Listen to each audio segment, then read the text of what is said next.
आज तक रेडियो सुनता है सारा जहां।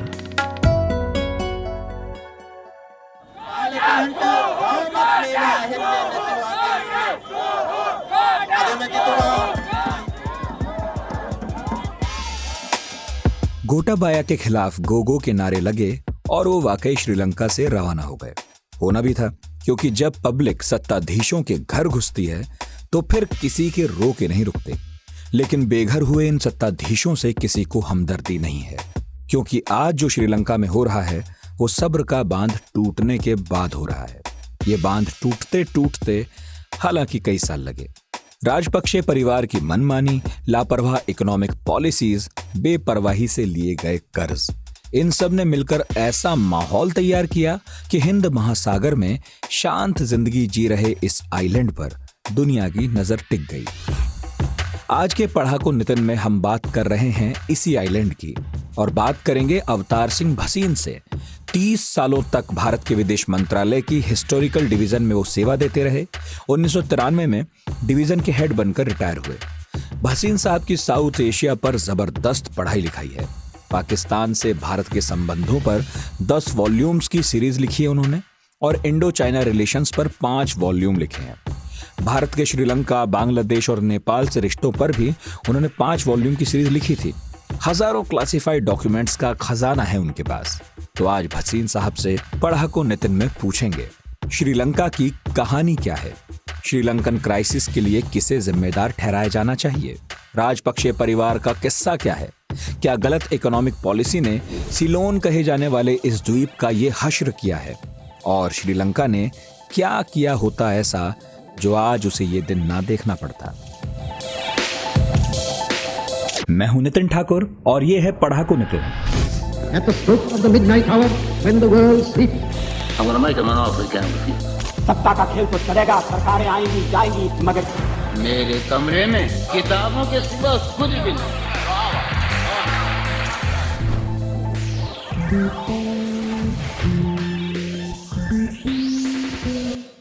नमस्कार भसीन साहब, क्या हाल है?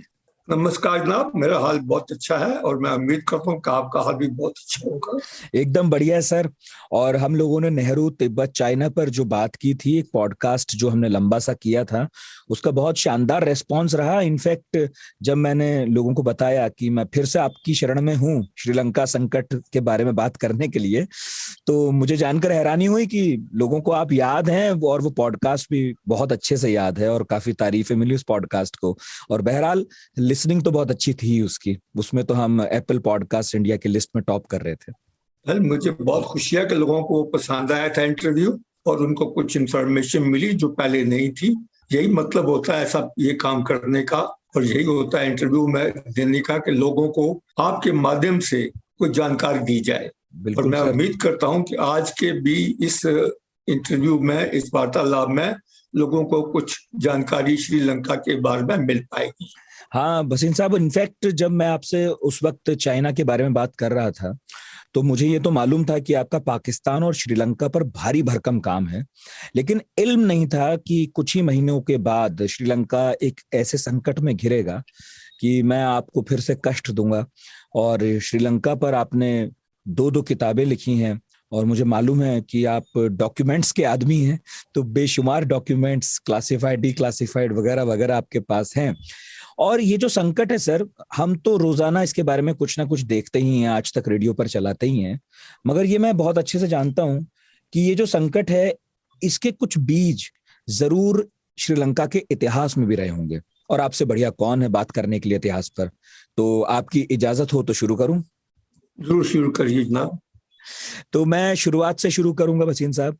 श्रीलंका की कहानी क्या है? जैसे हम भारत की कहानी पूछते और समझते हैं अपने बड़ों से कि 47 के बाद क्या हुआ, तो 47 के बाद कॉन्स्टिट्यूशन बना, नेहरू आए, ये हुआ वो हुआ, तो ऐसे ही थोड़ा सा मैं चाहूंगा, जब तक आप बताना चाहें जो भी, फिर तो आगे कई सवाल हैं, कि श्रीलंका की कहानी क्या है, वो किसका गुलाम था, फिर कब आजाद हुआ, और पॉलिटिकल पार्टीज का वहां सेटअप क्या था, ये थोड़ा सा मुझे बताइएगा, फिर मैं आगे प्रश्न पूछूंगा। सर, श्रीलंका 19 फरवरी 1948 को आजाद हुआ था और ये भी अंग्रेजों के अधीन था और अंग्रेजों से ही आजादी उनको मिली थी। मगर एक बड़ी पिक्यूलियर प्रॉब्लम है श्रीलंका की, जो हमारे यहाँ भी थी, मगर हमारे यहाँ चूंकि माइनॉरिटी जो थी वो उनके लिए पूरा पूरा प्रबंध किया गया था अलग अपने कॉन्स्टिट्यूशन के अंदर, इसलिए किसी माइनॉरिटी को कोई शिकायत करने का मौका नहीं दिया गया। मगर श्रीलंका में कोई थोड़ा सा डिफरेंट हुआ। जब कॉन्स्टिट्यूशन बना, अंग्रेजों ने बनाया constitution before independence, at the time of independence you can say, और उसमें अब प्रॉब्लम ये थोड़ी सी बता दूं कि वहां पर 74% तो श्रीलंकन जो है वो बुद्धिस्ट हैं और सिन्हाला रेस से हैं, सिन्हालीज हैं, और जो 7.4% हैं वो है तामिल्स। अच्छा। तामिल्स जो हैं वो सिर्फ नॉर्थ में और ईस्ट प्रोविंस में रहते हैं, वही कंसंट्रेटेड थे, और कुछ पढ़े लिखे जो तामिल थे वो कोलंबो में भी नौकरी करते थे या अपना बिजनेस करते थे।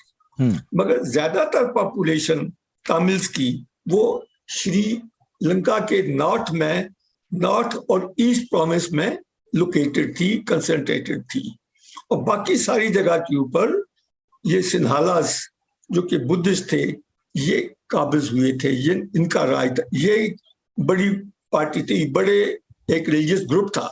और सबसे बड़ी बात ये थी कि इन्होंने जो तामिल थे थोड़े से, उनका ध्यान नहीं दिया।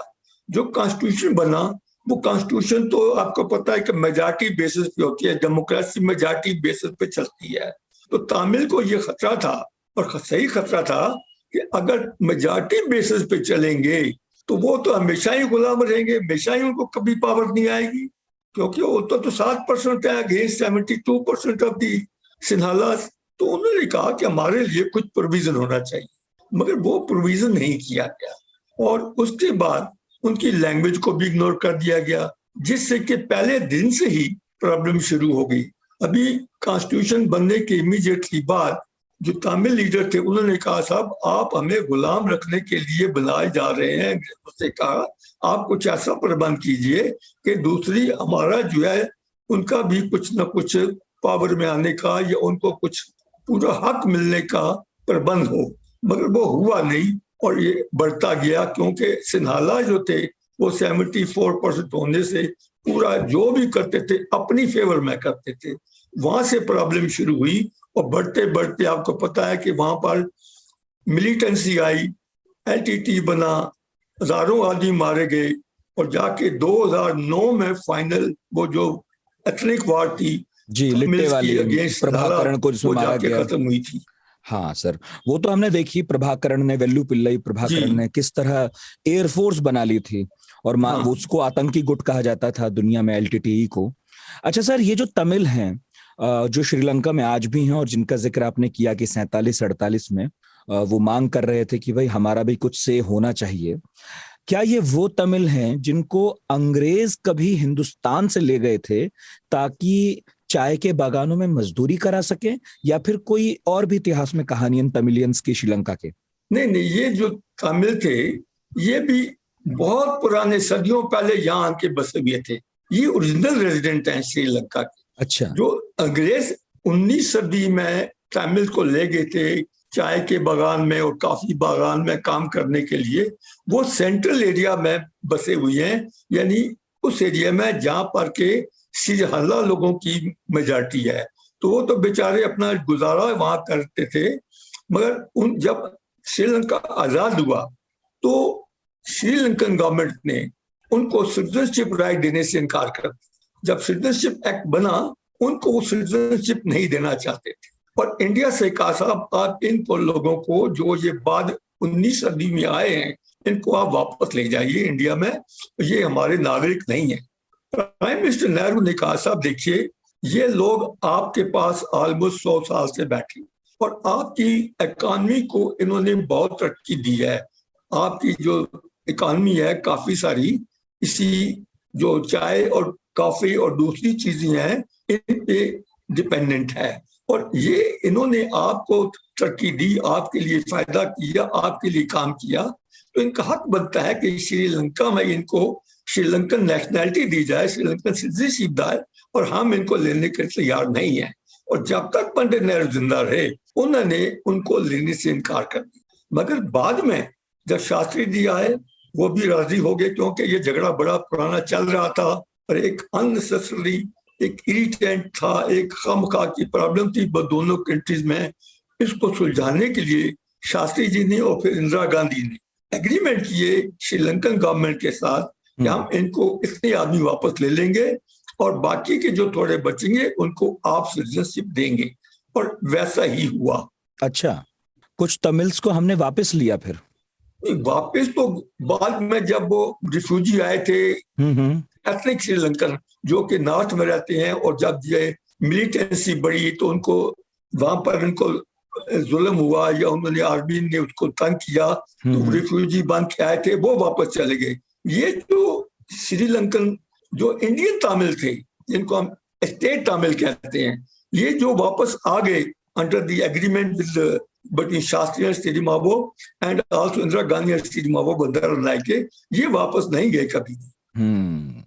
मैं पढ़ रहा था सर कि भंडारनायके जो थे, जो 1956 में आए SWRD, वो जो हैं उन्होंने सिंहली भाषा जो है उस पर भी जोर दिया। इस संकट को और बढ़ावा मिल गया क्योंकि वहां पर जिस मात्रा में, जिस तादाद में तमिल रहते थे, वो ये चाहते थे कि तमिल भाषा को जो है उसे भी बढ़ाया जाए। तो मैं ये समझना चाह रहा हूं इनिशियली, मतलब धीरे धीरे आर्थिक संकट पर आऊंगा, कि जो पॉलिटिकल संकट है श्रीलंका का, वो इस कारण और गहराता गया क्या, और कोई बड़ा नेता क्या उस वक्त नहीं आया जो इस सबको ठीक करता, जो तमिल और सिंहलियों के बीच में अंग्रेज छोड़कर गए थे?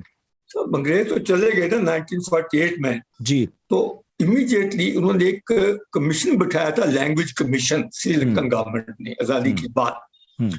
उसने एक रिपोर्ट दी थी और उसने कहा था कि तमिल और सिन्हाला दोनों लैंग्वेजेस को ऑफिशियल लैंग्वेज बनाया जाए, मगर ये हुआ नहीं और ऐसे ही चलता गया। अंग्रेजी चल रही थी काफी अरसे तक, और उसके बाद, और उस वक्त एक पार्टी थी सिर्फ श्रीलंका में, मगर बाद में जो बंडारनायके थे वो अपना राज, अपनी पार्टी बना के उन्होंने ये कह दिया 1956 में कि अगर मैं इलेक्शन जीत गया तो मैं 24 घंटे के अंदर अंदर सिन्हाला लैंग्वेज को सिर्फ मात्र ही श्रीलंका की लैंग्वेज डिक्लेयर कर दूंगा, और कोई लैंग्वेज ऑफिशियल लैंग्वेज नहीं होगी। जो दूसरे उनके राइवल थे दिसानायके जी, वो चाहते थे कि ऐसा नहीं हो, मगर चूंकि ये इलेक्शन जीत गए बंडारनायके साहब, SWRD बंडारनायके, जो बाद में श्री मावो बंडारनायके के हस्बैंड थे, वो मतलब इनका तो उन्होंने सिन्हाला को पूरा सिन्हाला को एक मात्र लैंग्वेज श्रीलंका का डिक्लेयर कर दिया। उस पर तमिल बहुत नाराज हुए और नेचुरली उन्होंने एजिटेशन करी कि भाई हमारी लैंग्वेज का क्या होगा, तमिल लैंग्वेज का क्या होगा, हम भी तो यहीं रहते हैं, यहीं के बाशिंदे हैं, यहीं के रहने वाले हैं, सदियों से रह रहे हैं, हमारा भी कुछ हक बनता है। मगर जो गवर्नमेंट थी वो चूंकि 74% सिन्हाला की थी, और सिन्हाला जो थे बड़े हाईली नेशनलिस्ट थे, हाईली डिस्क्रिमिनेटरी थे अगेंस्ट तमिल, तो वो उनकी बात सुनने के लिए तैयार ही नहीं थे। मगर बाद में जब बहुत प्रॉब्लम हुई तो उन्होंने कुछ न कुछ उनको कहा कि हम रीजनल काउंसिल बना देंगे, जहां पर के जिस एरिया में तमिल हैं वहां पर उस एरिया की जो लैंग्वेज है वो हो जाएगी तमिल। मगर फिर जो सिन्हाला थे उन्होंने फिर बगावत कर दी, एजिटेशन कर दी, और गवर्नमेंट को मजबूर किया कि ये जो ऑर्डर है वापस ले लिया जाए।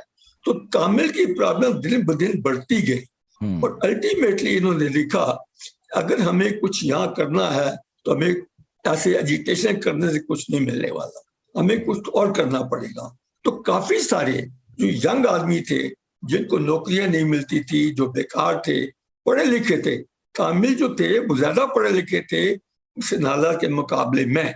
अच्छा। मगर because of the language problem they were also, वो भी काफी हद तक बेकार थे, और बेकार आदमी आपको पता है कि क्या करता है, वो तो फिर दंगा करेगा।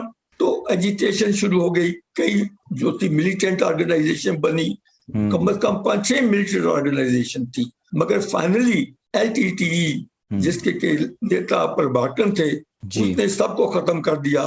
प्रभाकरन ने वादा किया कि मैं जब तक श्रीलंका में नॉर्थ में, उत्तर में ये तमिल एक सेपरेट इंडिपेंडेंट स्टेट नहीं बना दूंगा, मैं चैन से नहीं रहूंगा। हाँ। इसके लिए कोई भी उसकी मुखाफलत करता था, चाहे वो तमिल हो चाहे कोई हो, उसको वो मार देते थे। उतना मजबूत, इतना ताकतवर बन गया था। और सर्टन एरिया जो नॉर्थ में था वो उसके अधीन आ गया और उसका राज एक तरह से वहां होने लगा। और वो रेवेन्यू कलेक्ट करता था, सब कुछ करता था, और उसकी आर्मी भी थी, एयरफोर्स भी उसने बना ली, नेवी भी बना ली, और पूरी टक्कर लेता था सरकार से। हाँ बिल्कुल, उसके पास तो था ही। लेकिन मैं थोड़ा सा आपको अब पहले ले जाऊं, क्योंकि हमने अक्सर एसेसिनेशंस जो सुने हैं वो पाकिस्तान में सुने, लेकिन जब मैंने श्रीलंका की हिस्ट्री निकालनी शुरू की तो जिन साहब की हम यहाँ बात कर रहे हैं, SWRD भंडार नायके, वो बस 3-4 साल शासन कर सके और एक बौद्ध भिक्षु ने उनकी हत्या कर दी, और जिसके बाद फिर उनकी पत्नी, जो दुनिया की पहली प्रधानमंत्री फीमेल थी, वो बनी। और फिर इसके बाद मैं पाता हूं कि एक पॉलिसी में चेंज है जो भारत में भी था, कि देश सोशलिज्म की तरफ बढ़ गया। सर नहीं, ऐसी प्रॉब्लम नहीं थी, प्रॉब्लम लैंग्वेज की थी, सोशलिज्म की प्रॉब्लम नहीं थी वहां पर। वहां प्रॉब्लम सिर्फ लैंग्वेज की थी, क्योंकि सिन्हाला जो थे सारे बुद्धिस्ट होने की वजह से, एक तो ये भी कारण था कि सारे बुद्धिस्ट थे और जो तमिल थे हिंदू थे। अच्छा। और जो वहां के क्लर्जी हैं, बुद्धिस्ट जिसे कहना चाहिए प्रीस्ट, वो बड़े पावरफुल थे, उनकी अपनी पार्टी थी, वो किसी सरकार को अपनी मर्जी के खिलाफ कुछ भी नहीं करने देते थे। और चूंकि सारी पॉपुलेशन, मेजॉरिटी पॉपुलेशन 74% बुद्धिस्ट थी, तो उनका बड़ा कंट्रोल था पॉपुलेशन के ऊपर, और वो हमेशा वही करने देते थे जो वो चाहते थे। और वो बिल्कुल नहीं चाहते थे कि तमिल से कोई भी उनको कंसेशन दी जाए, कोई भी उनके साथ रियायत की जाए, कि उनकी जो बात है मानी जाए, उनको कुछ भी हक दिए जाए। वो इसके बहुत खिलाफ रहते थे। दरअसल मैं सोशलिज्म की बात इसलिए कर रहा था सर, वो तो मैं समझ गया आपकी बात। मैं इसलिए कर रहा था कि अब धीरे धीरे जो अभी आर्थिक संकट आया हुआ है, उस तरफ मैं बढ़ना चाह रहा था। मैं ये कह रहा था कि 1962 आते आते श्रीलंका भी क्या समाजवाद की तरफ पूरा झुक गया था? क्या कम्युनिस्ट देश बन गया था, या भारत की तरह एक मिक्स्ड इकोनॉमी का रास्ता उसने चुना? बात ये थी कि वहां पर कोई इंडस्ट्री वाला लंबी चौड़ी तो थी नहीं, जिसके लिए वो करते। वो तो एक छोटा सा देश था जो कि हर एक चीज बाहर से मंगाता था, जिसके लिए खाना भी बाहर से आता था, हर चीज, दवाइयां, हर चीज। तो सोशलिज्म का तो वहां कोई ऐसा झगड़ा नहीं था। झगड़ा वहां हमेशा रहा तमिल वर्सेस सिन्हाला का, Tamil language versus Sinhala language, यही दो झगड़े रहे। इस चीज के ऊपर कोई किसी किस्म का झगड़ा नहीं था, क्योंकि सरकार हर वक्त इसी मुसीबत में फंसी हुई थी शुरू से लेके जब तक कि LTT खत्म नहीं हुआ 2009 तक।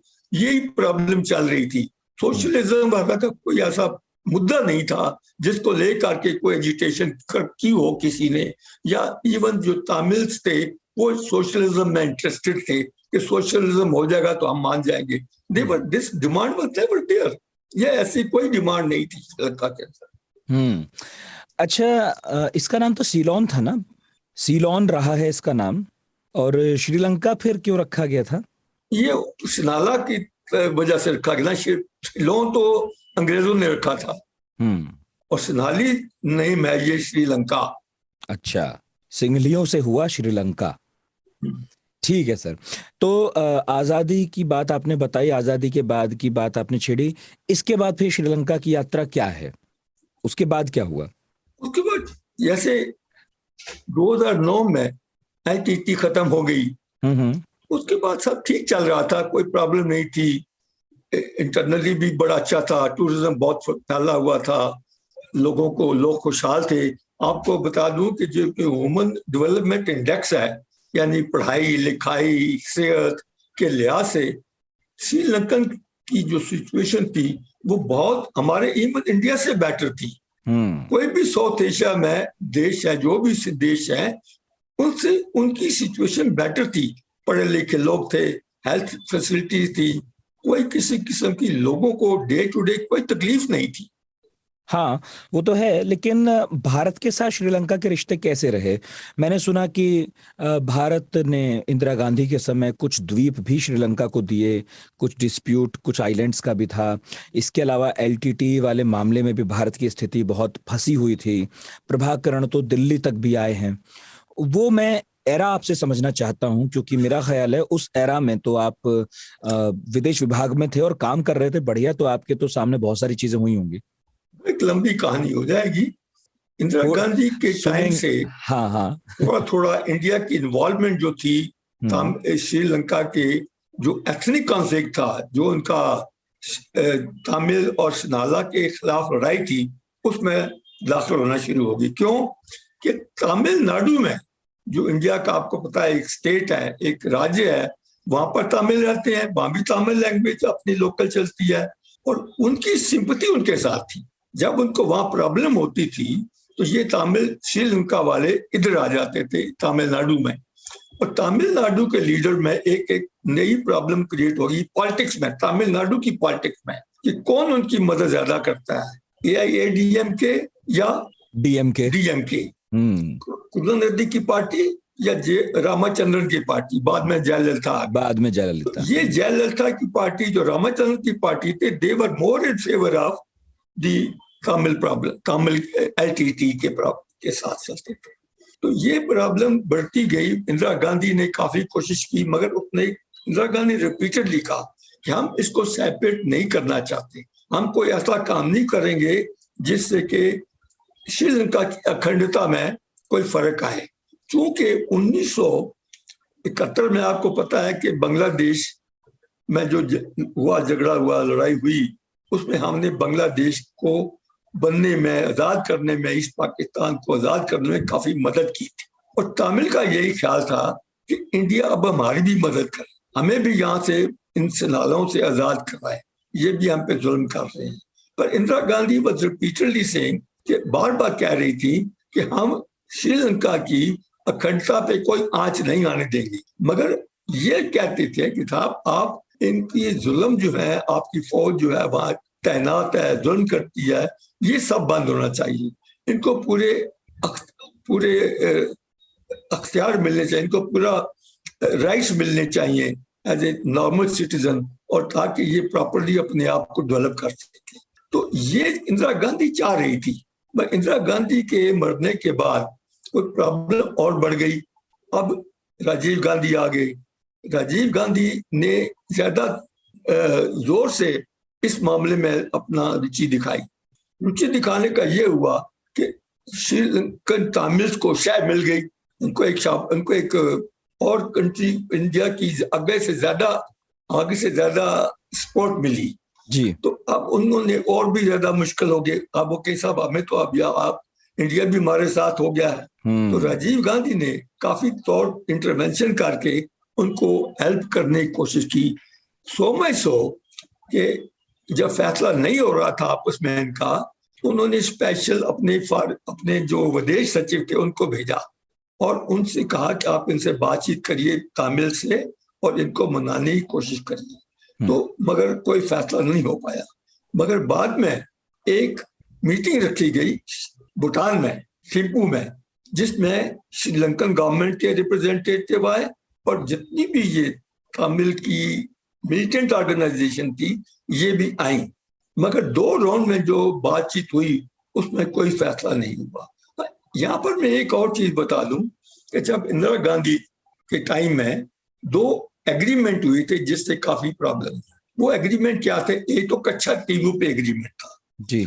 कच्छातीबू एक छोटा सा आइलैंड है, अच्छा, जो कि पाक स्टेट में है, बिटवीन इंडिया एंड श्रीलंका, जो पानी है उसमें है।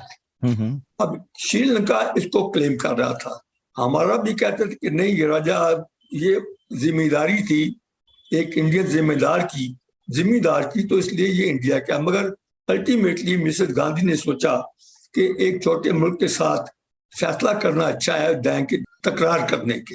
तो उन्होंने एक फैसला किया कि कच्छातीबू की जो सोवरेंटी थी वो श्रीलंका को दे दी। और मगर ये अब तमिल को रखवाया सारी जो हमारे मछुआरे थे उनके लिए रखा कि ये एक तो वहां पर अपना नेट सुखाने के लिए जा सकते हैं, आराम करने के लिए जा सकते हैं, मगर वो मछली नहीं पकड़ सकते वहां पर। मगर ये मछली नहीं पकड़ सकते, ये बात क्लियर नहीं की गई। तो विद द रिजल्ट कि जितने भी हमारे मछुआरे थे वो सारे वहां जाते थे, क्योंकि वहां पर मछली बड़ी अच्छी क्वालिटी की मिलती थी और अच्छी ज्यादा मिलती थी। तो वो इस बात, क्योंकि उनका रोजी रोटी का सवाल था, वो वहां जाते थे। जब जाते थे श्रीलंकन नेवी उनको पकड़ लेती थी। तो ये एक किस्सा रोज का रोज हो गया, एक तरह से एक रिकरिंग फीचर, यानी हर दूसरे दिन ये प्रॉब्लम होने लगी। और गवर्नमेंट ने क्लियर भी नहीं किया कि ये आपका कोई हक नहीं है इंडियन मछुआरों को कि आप वहां जाएं और मछली पकड़ें। मछली ना पकड़ो ये उनको नहीं कहा गया। उनका कहा गया आप जाइए, नेट सुखा लीजिए, अपने जाल सुखा लीजिए, आप पिलग्रिम वहां पर जाके रेस्ट कर सकते हैं। और वहां पर एक चर्च था, तो वहां चर्च में जाके आप पूजा भी कर सकते हैं, मगर मछली ना पकड़े ये बात क्लियर नहीं की गई, जिससे मछुआरों को यही ख्याल रहा हाँ हम जब जा सकते हैं तो मछली ही पकड़ सकते हैं। तो ये मछली पकड़ने की वजह से काफी प्रॉब्लम हुई। और सारे जो थे मछुआरे तामिल थे और तामिल गवर्नमेंट को रोकते थे आके कि आपने क्या किया है, हमें वहां पकड़ लिया है। अब उस वक्त जब ये एग्रीमेंट हुआ था किसी ने कुछ नहीं बोला, पर बाद में ये प्रॉब्लम हुई तो तमिलनाडु गवर्नमेंट कहने लगी साहब ये तो गलत एग्रीमेंट है, इसको वापस करो, रिवाइज करो, एग्रीमेंट को खत्म कर दो और इसको वापस ले लो कच्चातीवू को। और उसके बाद कच्चातीवू को वापस लेने के लिए जयललिता ने एक पिटीशन सुप्रीम कोर्ट में भी डाला। वो जो पिटीशन है कई साल हो गए हैं, अभी सुप्रीम कोर्ट में ही पेंडिंग पड़ा हुआ है जी, और उसका फैसला नहीं हुआ। मगर जो एग्रीमेंट हो चुका है उसको वापस करना बड़ा मुश्किल है, कभी नहीं होता। तो फिर अगर एक वापस करने की बात आएगी एक और प्रॉब्लम खड़ी हो जाएगी भारत और श्रीलंका के दरमियान। दूसरा बात था कि हमने वहां पर उस वक्त एक मैरीटाइम एग्रीमेंट किया, जिससे कि श्रीलंका और इंडिया के बीच में जो मैरीटाइम बाउंड्री है वो डिसाइड होती, उस पर तो कोई प्रॉब्लम नहीं है। वो प्रॉब्लम है तो सिर्फ कच्चातीवू पे है, जो कि जिसमें आपको बताया मैंने कि कंफ्यूजन था कि हमारे मछुआरे मछली पकड़ सकते हैं या नहीं पकड़ते हैं। बाद में 1992 में जहां तक मुझे याद आता है गवर्नमेंट ऑफ इंडिया ने क्लैरिफाई किया कि हमारे मछुआरे वहां जा सकते हैं मगर मछली नहीं पकड़ सकते। ओके। तो अब काफी हद तक वो कोशिश करते हैं ना जाए, मगर फिर भी रोजी रोटी का सवाल है, वो जाते हैं, कोई खिल सकते हैं, जाते हैं, क्वाइटली जाते हैं, मगर अक्सर पकड़े जाते हैं, उनकी नवी पकड़ लेती है, फिर प्रॉब्लम। तो ये प्रॉब्लम है। तो ये प्रॉब्लम लगातार चलती रहती है। हाँ।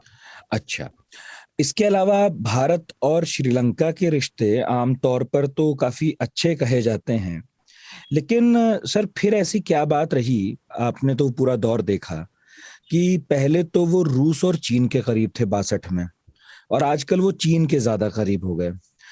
अभी हालांकि जो राष्ट्रपति बनने वाले हैं उन्होंने कहा कि भारत ने हमारी बहुत मदद की, चीन ने उतनी की नहीं, अभी अभी जस्ट बयान आया था।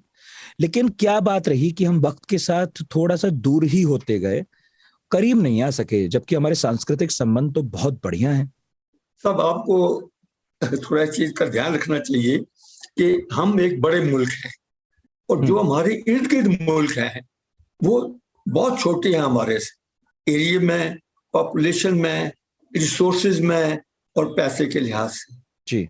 और वो पुराने जमाने की बात नहीं रही। अब हर एक जो मुल्क है वो बड़ा चुकन्ना हो गया है और वो नहीं चाहता कि किसी एक कंट्री की उन पे डोमिनेशन रहे, क्योंकि सदियों से इन देशों के जो हमारे इर्द गिर्द हैं, चाहे नेपाल है, भूटान है, श्रीलंका है या पाकिस्तान का एरिया जो सेपरेट हो गया है, ये हमारे से ही रिश्ते रखते थे। इनके रिश्ते और कहीं थे ही नहीं रहता। सब कॉलोनियल गवर्नमेंट डील करती थी, तो कॉलोनियल गवर्नमेंट क्योंकि ब्रिटिश की थी, हम भी ब्रिटिश के अधीन थे, बर्मा भी ब्रिटिश के अधीन था और जो भूटान है वो भी ब्रिटिश के अधीन था। तो सारे एक तरह से आपस में इनका जो इंडिया से गवर्नमेंट थी वो डोमिनेट करती थी। जब आजादी हो गई, सब कंट्री आजाद हो गए, तो ये छोटे छोटे मुल्कों को दूसरी एक और प्रॉब्लम ये है कि जितने छोटे छोटे मुल्क हमारे इर्द गिर्द हैं, नेपाल लीजिए, भूटान ले लीजिए, म्यांमार ले लीजिए, श्रीलंका ले लीजिए, बांग्लादेश को छोड़ के सारे के सारे कंट्रीज सिर्फ हिंदुस्तान के साथ उनकी सरहद लगती है, आपस में नहीं है किसी की सरहद एक दूसरे के साथ। वो तो है ही। नेपाल की भूटान के साथ भी नहीं है, पाकिस्तान के साथ भी नहीं है, श्रीलंका की सिर्फ हमारे साथ ये तो आइलैंड है और हमारे बिल्कुल नजदीक है, हिंद महासागर बहुत दूर है, बिल्कुल हिंद महासागर में है, बिल्कुल। तो ये लोग चाहते हैं कि एक काउंटर फोर्स होनी चाहिए जो कि इंडिया को चेक में रखे। अब काउंटर फोर्स कौन हो सकती है इस इलाके में? बाकी और भी साउथ ईस्ट एशिया के जितने मुल्क हैं वो सारे देश हैं, वो सब छोटे छोटे हैं। तो चाइना ही एक ऐसा देश है जो इस एरिया में है और बड़ा देश है, बड़े रिसोर्सेज हैं उसके पास। अच्छा। वो उन रिसोर्सेज को वजह से इस एरिया को हमारे जो इर्द गिर्द है वो डोमिनेट करना चाहते हैं। अब हमारे जो ये देश जो है ये भी चाहते हैं कि कोई ऐसा दूसरा काउंटर फोर्स आए जो कि इंडिया को हमारे ऊपर डोमिनेट ना होने दे। तो चीन उस चीज का फायदा उठाता है, वो आन के इनको लालच देता है, पैसे लालच देता है, हम ये बना लेंगे वो बना देंगे, और बनाते भी हैं, ये भी फैक्ट है। ये नहीं कि नहीं बनाते, बनाते भी हैं। बनाने का जहां तक ताल्लुक है वो चीज बनाते हैं उनके फायदे की हो, इनको नजर आए हाँ हमारा भी फायदा हो रहा है। अब जैसे श्रीलंका का केस ले लीजिए, इन्हें हबनटोटा पे एक पोर्ट बनाई जी। अब ये पोर्ट की कोई जरूरत नहीं थी क्योंकि ये साउथ ऑफ श्रीलंका है जी। थोड़ी दूर पे कोलंबो की पोर्ट है, ऊपर जो त्रिकोणामैली है ईस्ट में, वो एक बहुत बड़ी पोर्ट है और बड़े सालों से चल रही है। और जो मेन लाइन है वो इंडियन ओशन में जितना मेन ट्रैफिक है वो त्रिकोणामैली से निकलता है। इस पोर्ट की ना ही तो हबनटोटा एक ट्रेडिंग सेंटर था, ना एक ये टूरिस्ट सेंटर है, तो यहाँ पर उनको पोर्ट तो बना दी। यहाँ तो सर आज तक किसी को पता नहीं है नहीं पोर्ट कितना पैसा लगा, क्या रेट ऑफ इंटरेस्ट था। और दूसरी बात एक और बड़ी अच्छी जरूरी बात है वो ये है कि जब चाइनीज प्रोजेक्ट बनाते हैं तो सारी लेबर फोर्स इंजीनियर सारे अपने लाते हैं। हाँ। सारा सामान जो मेन है वो भी अपना लाते हैं। तो जो कंट्री जिसमें बन रही है उसको कोई फायदा नहीं होता, क्योंकि या तो उनके आदमी एम्प्लॉयड हो, सामान वहां से खरीदें तो उनको फायदा हो सकता है, मगर सामान भी अपना लाते हैं, इंजीनियर भी अपना लाते हैं, लेबर भी अपनी लाते हैं। तो लोकल जो कंट्री है, जो कंट्री सेल्फ है या लोकल पॉपुलेशन है या उनकी इकॉनमी है, उसको कोई खास फायदा नहीं होता। राजगीर तो बन गया, अमताला एयरपोर्ट है और वहां कोई खास फ्लाइट भी नहीं जाती, तो अनइकोनॉमिक है। मगर बेसिकली इंफ्रास्ट्रक्चर अड्डा चाहिए। चाइना का पॉइंट ऑफ व्यू तो सर्व हो गया, उनको अड्डा मिल गया जी। अब उसका फायदा किसको हुआ? किसी को नहीं हुआ, किसी को नहीं हुआ। और जो पैसा लग गया अब वो कर्जा चढ़ गया, अच्छा रेट ऑफ इंटरेस्ट है, अब वापस करना है पैसा, क्योंकि एड तो नहीं है ना कि भाई ग्रांट इन एड है, ये तो लोन होते हैं, अब लोन देने भी पड़ते हैं। अब जब श्रीलंका के पास पैसा नहीं था तो उन्होंने हबनटोटा को उनके पास लीज पे दी, यानी गिरवी रख दिया। अगर आप अपनी भाषा में बोले आम आदमी की, तो उन्होंने गिरवी रख दिया कि तुम इसको रख लो, हमारे पास पैसे नहीं है। तो ये ऐसे, मगर फिर भी वो क्या करते हैं, क्योंकि इंडिया को वो काउंटर बैलेंस करता है चाइना, वो कहते हैं ठीक है। अभी देखिए श्रीलंका ने इंडिया को कहा था कि हमारी ईस्ट जो कोलंबो का ईस्टर्न एरिया है उसमें एक पोर्ट डेवलप कीजिए। हमने कहा ओके, मगर बाद में श्रीलंका ने कहा नहीं, ये तो चाइना करेगा, आप वेस्टर्न हिस्सा ले लीजिए। बड़ी गलत बात थी, मगर क्या करते, तो हमने वेस्टर्न हिस्सा जो था डेवलप करने के लिए अडानी पोर्ट को दे जी, अडानी पोर्ट जी। तो मामला तय हो गया। मगर जब हमें पहले ईस्टर्न हिस्सा दिया था तो वाई क्यों उन्होंने इसको चेंज किया, चाइना को क्यों दिया? मगर अब क्या करें, आजाद मुल्क है, जो मर्जी करता है, हम झगड़ा लड़ाई तो कर नहीं सकते, वी हैव टू एडजस्ट, ये बात है। वो तो मैंने आपने जो कहा देखा है, हम्बनटोटा में पोर्ट सिटी बनाई, इंफ्रास्ट्रक्चर पर भारी भरकम खर्च एक हुआ, मताला एयरपोर्ट भी बनाया, मताला वो भी बनाया, बेकार ही है। बिल्कुल खाली पड़ा है, सूना पड़ा है।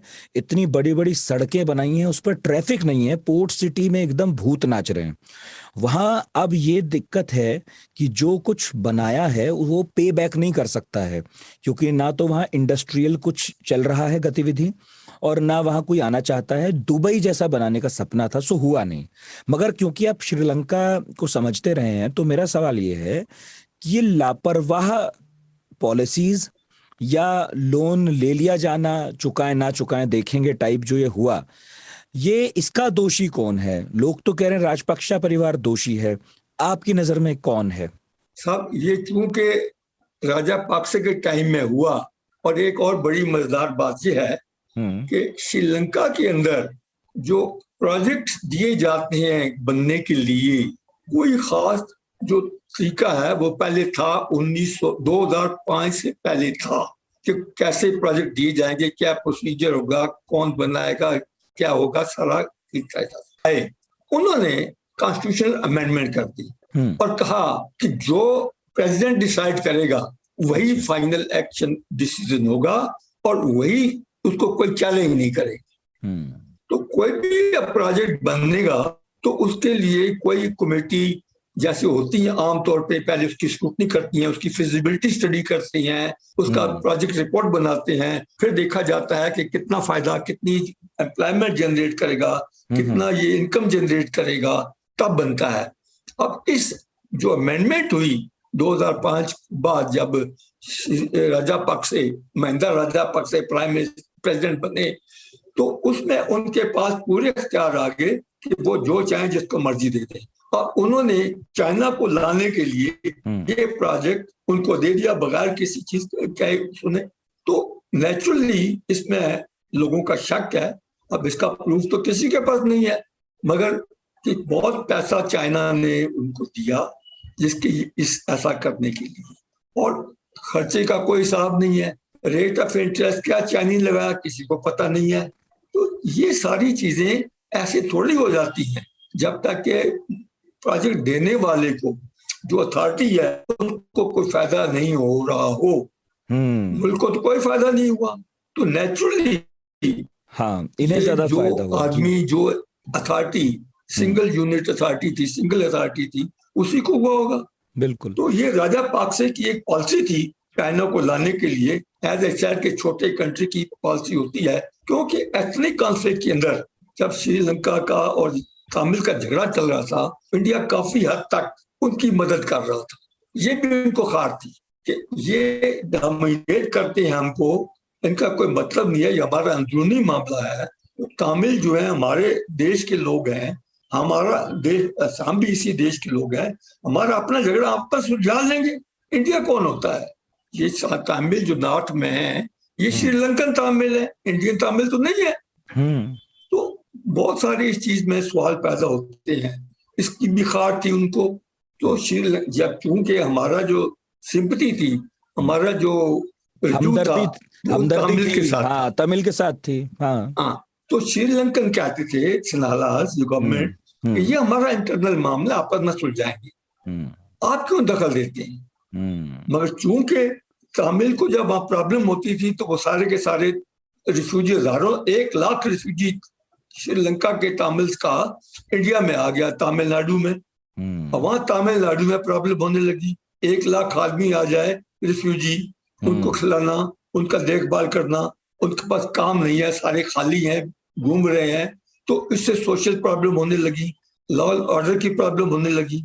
तो हमारी प्रॉब्लम और बढ़ गई कि एक तो श्रीलंका के साथ प्रॉब्लम और एक ये रिफ्यूजी आ गए हैं और इनकी प्रॉब्लम हो गई। ये और फिर दोनों पार्टियां, जो एआईडीएमके और डीएमके में आपस में तकरार होने लगा कि कौन ज्यादा सिंपैथी करता है इनकी, कौन ज्यादा इनके साथ चलता है, ताकि वोट इलेक्शन जब हो तमिलनाडु में तो सिंपैथी उनको मिले। हाँ, तमिल के नाम पर ऐसी प्रॉब्लम होने लगी। तो मगर ऐसे मेरा जो कहने का मकसद है वो ये है कि श्रीलंका चाहता था कि इंडिया का जो यहाँ पर दखल है उसको कैसे कम किया जाए। वो तभी होगा जब एक और पार्टी होगी जो इनको काउंटर बैलेंस करेगी। समझ गया। अच्छा, राजपक्षा परिवार की कुछ कहानी बता पाएंगे क्या? क्योंकि अचानक से ऐसा लग रहा है बहुत सारे लोगों को जो राजनीति नहीं जानते श्रीलंका की, मेरे जैसे, कि राजपक्षा परिवार ही श्रीलंका को चला रहा था। हमें ऐसा लगता है कि बस यही थे। देखिए, जब 2009 में राजापक्षे, महिंदा राजापक्षे प्रेसिडेंट थे, आज का जो प्रेसिडेंट है गोटाबाया, उनके बड़े भाई, ये 10 साल प्रेसिडेंट रहे। और 2009 में इन्होंने बड़ी सख्ती से एलटीटी जो मिलिटेंट ऑर्गेनाइजेशन थी उसको खत्म किया। वो खत्म करने में हजारों लोगों की जान गई। इन्होंने बड़े जुल्म किए और उनको मार के खत्म कर दिया। और अभी तो साल हो गई, मगर उसके जो नतीजे थे वो ये हुए कि काफी दुनिया में भी श्रीलंका के खिलाफ थोड़ा सा ऐसा ख्याल पैदा हुआ, इन्होंने उनको इनह्यूमनली मारा है। एक लड़ाई में, जो लड़ाई में मारे जाते हैं वो और बात है, मगर इन्होंने लड़ाई के अलावा जानबूझकर हालांकि पकड़े जा चुके थे, और पकड़े हुए जो होते हैं वो प्रिजनर ऑफ वार होती है, मगर इन्होंने उनको खत्म कर दिया कि इनको जिंदा रहने ही मत दो ताकि ये फिर सिर ना उठा सके। इवन सोमय के प्रभाकरन का छोटा सा बच्चा था, उसको भी मारा, उसको भी नहीं छोड़ा। तो दुनिया में भी इनके खिलाफ थोड़ी सी आवाज पैदा हुई कि भाई इन्होंने बड़े जुल्म किए हैं और ये ऐसे सिविलियन के ऊपर ऐसे जुल्म नहीं किए जा सकते, क्योंकि इन्होंने ये थोड़ा देखा कि एलटीटी का मेंबर है या नहीं है। जो भी तामिल आया उनके सामने, जो भी फील्ड में मिला उसको मारा। तो उसके लिए उनका काफी, क्योंकि ये बड़ी भारी 25 साल पुरानी प्रॉब्लम थी, खत्म हुई तो राजा पाक से एक हीरो बन गए कि कोई पहले गवर्नमेंट इनको खत्म नहीं कर सकी। ये जो पीस अब आ गया है श्रीलंका के अंदर, राजा पाक्से का देने वाले का तोहफा है, त्योहार का एक गिफ्ट है जी। तो इनका एक साख सी बन गई। मगर चूंकि 2015 के इलेक्शन हार गए जैसे भी था, और दूसरी पार्टी जो श्रीलंका फ्रीडम पार्टी थी उनकी गवर्नमेंट बनी, वो पार्टी जो थी 2019 तक चली। 2019 मार्च को एक बहुत बड़ा धमाका हुआ था उस चर्च के अंदर, जिसमें बहुत से 200-250 आदमी मर गए थे। जी हाँ। और जितने भी लोग थे आने जाने वाले, यहाँ पर एक दहशत फैल गई कि यहाँ पर कोई ना जाए, कोई फॉरनर ना जाए, कोई टूरिस्ट ना जाए। उसके बाद जब इलेक्शन का टाइम आ गया, 2019 में इलेक्शन होने थे, तो समहाउ राजा पाक्से और के छोटा भाई जो कि डिफेंस मिनिस्टर था अंडर राजा पाक्से, जब ये अपने बड़े भाई के नीचे जब ये तामिल प्रॉब्लम खत्म हुई थी, उसका भी बड़ा रोक था कि इस आदमी ने डिफेंस मिनिस्टर होते हुए इसको खत्म किया है। और उसने फिर यकीन दिलाया कि हम आपको आगे ले जाएंगे, हम आपको ये करेंगे वो। तो इनको इलेक्शन जीत गए। जब वो इलेक्शन जीत गए तो उन्हें एक परिवार की पूरी गवर्नमेंट बना ली। बड़े भाई को उसने प्राइम मिनिस्टर बना दिया, एक भाई को उसने फाइनेंस मिनिस्टर बना दिया, और बाकी को भी कोई ना कोई ओहदे दे दिए। 6 आदमी राजापक्सा परिवार के इस गवर्नमेंट में थे जी। 2019 के बाद आपको पता है कि इनकी हालात अच्छे थे, इनके पास काफी पैसा था और इनको कोई प्रॉब्लम नहीं थी उस वक्त तक, सब ठीक चल रहा था। आपको बताऊं कि 2019 में इनके पास बड़ी कंफर्टेबल सिचुएशन थी। अच्छा। इनका जो फिजिकल डेफिसिट था वो सिर्फ 5% था, और जो करंट अकाउंट डेफिसिट था 2% था, विच इज क्वाइट गुड। अच्छा। और देखिए, मगर 2019 में 2 बातें हुई।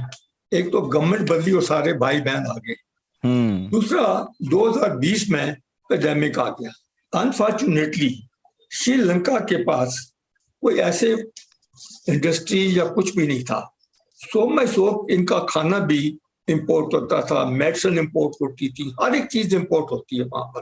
कोई भी ऐसी चीज नहीं है जिसका आप नाम लेंगे सिवाय कपड़ों के और स्पाइसेस के और चाय के, हर एक चीज इंपोर्ट होती है।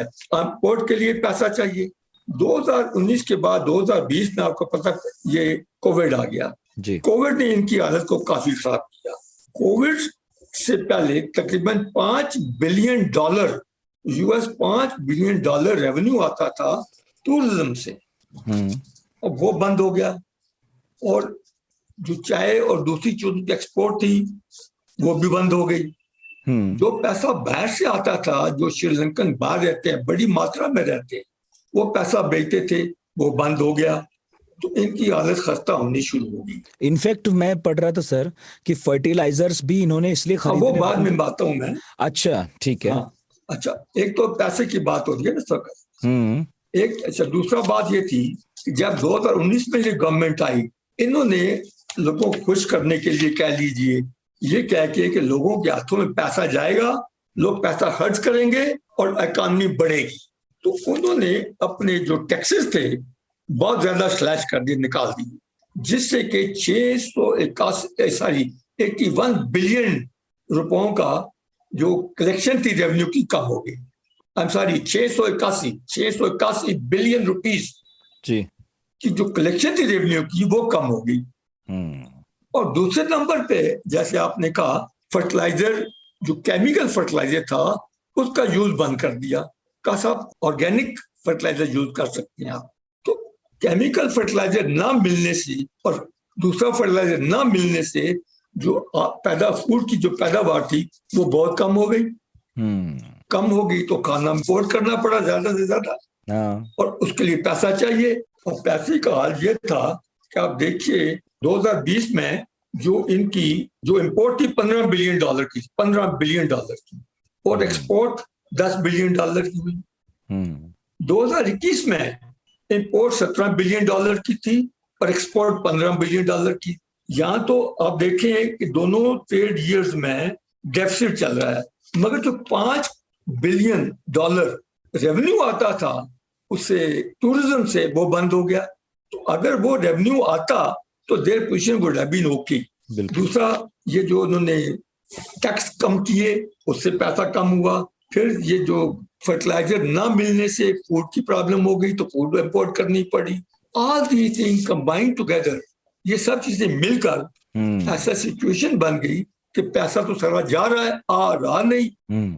तो पैसा खत्म हो गया, और पैसा जब खत्म हो, और काफी करप्शन बहुत थी सारे। अब आप देख लीजिए, वो भी जब ये लोगों ने महल पे, प्रेसिडेंट पैलेस पे कब्जा किया तो नोट मिले इनको, वो तो था प्रॉब्लम। बिल्कुल, वो वाला जो आपने बता ही दिया वो प्रॉब्लम तो था ही। अच्छा, आपने तो बताया, मैं ये समझना और चाह रहा था कि अभी ये बात चल रही है कि आईएमएफ का बेल आउट पैकेज लेंगे तो श्रीलंका मुक्त हो जाएगा। क्या आपको इसके अलावा भी कोई रास्ता दिखाई दे रहा है क्या? क्योंकि आपने इतना पढ़ा लिखा देखा है, तो जब देश अक्सर ऐसे संकटों में फंस जाते हैं तब फिर क्या होता है? ग्रीस फंसा था अभी कुछ साल पहले। देखिए, सबसे पहली जरूरी बात यह है, कोई एक कॉन्स्टिट्यूशनल अथॉरिटी होनी चाहिए जिसके साथ आईएमएफ या जो भी कंट्री मदद करना चाहता है वो बात कर सके। इस वक्त कोई गवर्नमेंट है ही नहीं, क्योंकि प्रेसिडेंट तो भाग गया और अथॉरिटी दे गया प्राइम मिनिस्टर को, उसकी कोई बात मानने को तैयार नहीं है। तो जब तक एक कॉन्स्टिट्यूटेड, रेगुलरली कॉन्स्टिट्यूटेड अथॉरिटी नहीं होगी सेंट्रल, जिससे कि जो भी, चाहे आईएमएफ हो चाहे और कोई कंट्री हो, इनकी कोई भी मदद करना चाहे वो किससे बात करेगा? बिल्कुल। अब सबसे पहला काम है कि एक अथॉरिटी को कायम किया जाए। उसके लिए अब कॉन्स्टिट्यूशनल प्रोविजन ये है कि नॉर्मली पोस्ट में जब प्रेसिडेंट अपनी टर्म से पहले किसी वजह से नहीं काम कर सकता या रिजाइन कर देता है तो प्राइम मिनिस्टर जो है वो प्रेसिडेंट बन जाता है जी। और उसके बाद जो पार्लियामेंट है वो एक आदमी को इलेक्ट करती है जो कि बाकी टर्म ऑफ द प्रेसिडेंट के लिए प्रेसिडेंट बनता है। अब इस वक्त सबसे पहली जरूरी बात यह है कि पार्लियामेंट मीट करे और एक डेट फिक्स की जाए जबकि प्रेसिडेंट का इलेक्शन होगा। वो जो आदमी इलेक्ट होगा पार्लियामेंट में वो प्रेसिडेंट बनेगा, वो सेंट्रल अथॉरिटी होगी जिससे कि दुनिया बात कर सकती है। यूएन, आईएमएफ है वो भी बात करेगा। अब आईएमएफ किसको पैसा दे? किसी को नहीं दे सकता, कोई है ही नहीं वहां पर। सही बात। तो ये 20 तारीख को पार्लियामेंट मीटिंग बुलाई है स्पीकर ने, मिंदा पापा ने, और 20 तारीख को जब मीटिंग होगी तो डेट फिक्स की जाएगी इलेक्शन ऑफ दी प्रेसिडेंट के लिए। May be by the end of July और बिगिनिंग ऑफ अगस्त ये डेट फिक्स हो जाएगी और एक प्रेसिडेंट चुना जाएगा जो कि राजा पक्ष के जो बाकी पीरियड है प्रेसिडेंट का वो उसका प्रेसिडेंट रहेगा और फिर बाद में रेगुलर इलेक्शन। बिल्कुल। तो जब तक ये नहीं होता और एक प्रेसिडेंट नहीं बनता ऑफिशियली कॉन्स्टिट्यूशनली, तो तब तक तो आप समझ सकते हैं कि ये कुछ नहीं होने वाला, ये संकट कायम रहेगा। अब जो इलेक्शन होना है उसकी में कौन आएगा ये भी एक बड़ी बात है। दो कैंडिडेट सामने नजर आ रहे हैं इस वक्त। एक है साजिद प्रेमदासा, ये पहले एक प्रेसिडेंट रह चुके हैं प्रेमदासा, जिनका बेटा है, और मातृपाला सिरिसेना, ये पहले 2019 से पहले ये 15 और 19 के बीच में ये प्रेसिडेंट थे। ये दो मेन कैंडिडेट नजर आ रहे हैं। इनमें से जो भी इलेक्ट होगा अब वो उस पर डिपेंड करेगा कि वो क्या चाहता है, कैसे नेगोशिएट करता है, उसकी क्या क्रेडिबिलिटी होगी और क्या वो एश्योरेंस दे सकेगा बिल्कुल अपने हेल्पर्स को जो हेल्प करना चाहते हैं, कंट्रीज या IMF को। IMF ने बहुत पैसा दिया है श्रीलंका को, हर 2 साल के बाद ये IMF में जाते रहे हैं और IMF इनको पैसा देता रहा। तो पैसा IMF पहले भी देता रहा है, फिर भी देगा, मगर एक सेंट्रल अथॉरिटी, एक क्रेडिबल लीडर होना चाहिए। अभी भी जो बात हुई थी IMF से चल रही थी बात, उसमें भी उन्होंने कहा साहब आपने टैक्स रिफॉर्म कीजिए, आप अपने मुल्क में कोई रिफॉर्म करिए ताकि पैसा जो भी हम दें वो एक तरीके से लगे, एक प्रोडक्शन के लिए लगे, लोगों के वेलफेयर के लिए लगे, ना कि ऐसे ही खाया जाए। तो जब तक ये सिचुएशन नहीं हो जाती तब तक कुछ भी कहना मुश्किल है। ये इकोनॉमिक क्राइसिस के ज्यादा ह्यूमैनिटेरियन क्राइसिस है। आपने अखबारों में पढ़ा होगा कि लोग कितनी मुसीबत में हैं, ना गैस है, ना पेट्रोल है, ना खाना है, ना दवाइयां हैं। अब इंडिया ने बहुत मदद की है, $3 बिलियन का ऑलमोस्ट एड, आज by now I think 4 billion हो गई है एड हमारी। $200 मिलियन तो दिया हमने जनवरी 2022 में खाना खुना लेने के लिए और चीजों के लिए, मेडिसिन के लिए और अदर एसेंशियल कमोडिटीज के लिए। 500 मिलियन दिया पेट्रोलियम प्रोडक्ट्स को इंपोर्ट करने के लिए, जिसमें से 400 हजार टन पेट्रोलियम प्रोडक्ट्स आए जी, और 200 मिलियन बाकी फ्यूल के लिए दिया गया। 1 billion for food and medicine के लिए दिया गया और अदर एसेंशियल कमोडिटीज के लिए। गवर्नमेंट ऑफ इंडिया ने 16,000 टन राइस सप्लाई किया है ग्रेटिस, और इसके अलावा और भी बहुत सी चीजें मदद की है हर तरह से। और टोटल बिल जो हमारा एड है इस वक्त इस साल के अंदर 4 बिलियन के करीब है। तो हम तो जितना हो सकता है करे जा रहे हैं, क्योंकि मोदी की पॉलिसी है नेबर फर्स्ट। अगर नेबर कोई भी तकलीफ में है तो हम भी तकलीफ में हैं, इसलिए उसने फौरन जैसे इनकी प्रॉब्लम शुरू हुई उसने मदद का हाथ बढ़ाया। और अभी जो सिचुएशन हो गई है उसमें भी मोदी ने कहा हम लोगों के साथ हैं, हम लोगों की तकलीफों के साथ हैं, हम राजा पाक से या किसी फैमिली के साथ नहीं है। और इसीलिए हमारी कोई भी इंटरवेंशन नहीं रही। जो कुछ डिसाइड किया श्रीलंका ने अपने अंदर ही अंदर डिसाइड हुआ, या अंदर ही अंदर जो कुछ हुआ। अगर वो गोटाबाया राजापक्सा चले गए हैं नेबरिंग कंट्री में तो अपने रसूख से गए हैं, हमने उसमें कोई हाथ नहीं है किसी तरह। बिल्कुल। अभी आज खबर मिल रही थी कि शायद वो जा रहे हैं सिंगापुर। वो सिंगापुर, हाँ, खबर है कि शायद वो दुबई जाए, हाँ, बिल्कुल, पता नहीं है कि। मगर अभी एक और खबर आई थी शाम को कि उन्होंने सऊदी फ्लाइट से, सऊदी एयरलाइन से गए हैं सिंगापुर और वहां से जद्दा जाएंगे। अब ये मुझे समझ नहीं आती कि जद्दा क्यों जाएंगे, किस लिए जाएंगे, ये नहीं पता।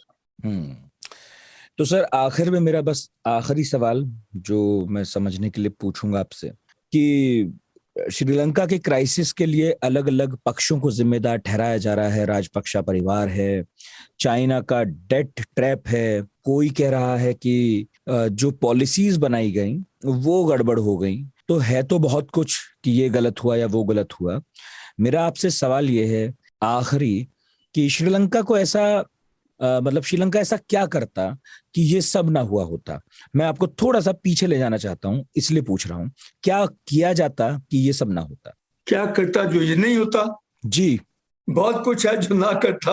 हाँ, जिससे हुआ है वो ना करता तो नहीं होता। जैसे अब फूड का ले लीजिए, खाने का, इन्होंने वो जो फर्टिलाइजर का बंद कर दिया, ना बंद करते तो खाना पैदा होता अपने लिए काफी, और जैसे आगे चला चलता।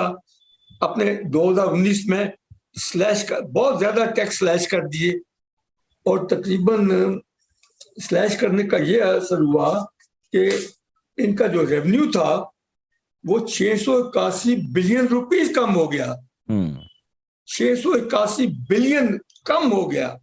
अब ये पैसा आता तो उससे कुछ लोगों के वेलफेयर का काम होता।